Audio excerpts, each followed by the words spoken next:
ताज्या बातम्यांसाठी महान करेला सबस्क्राइब करा आणि बेल आयकॉनला क्लिक करा। प्रहार कार्यकर्त्यांच्या अमरावती नागपूर राष्ट्रीय महामार्गावर टायर जाळून रास्ता रोको आंदोलन। बच्चू कडू यांच्या आंदोलनाचा 5वा दिवस असून सरकारकडून कोणताही तोडगा न निघाल्याने प्रहारचे कार्यकर्ते व शेतकरी आक्रमक झाले आहेत।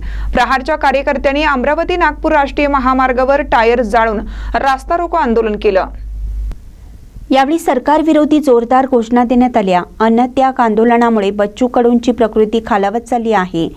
सरकार शेतकऱ्यांच्या कर्जमाफीच्या मागणीकडे दुर्लक्ष करत असल्याचा शेतकऱ्यांचा व प्रहारच्या कार्यकर्त्यांचा आरोप आहे।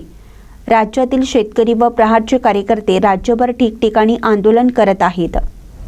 आंदोलन शांततेच्या मार्गाने सुरू होतं, परंतु अजूनही प्रशासनाने दखल घेतली नाही। त्यामुळे त्या दिवशी आम्ही जलसमाधी आंदोलन घेतलं, आता अजूनही दखल घेतली नाही। त्यामुळे आता आम्ही उग्र आंदोलनावर आलो। आम्ही ट्रकच्या खाली गेलो तरी चालेल म्हणून आम्ही आता उग्र आंदोलन सुरू केलं आजपासून।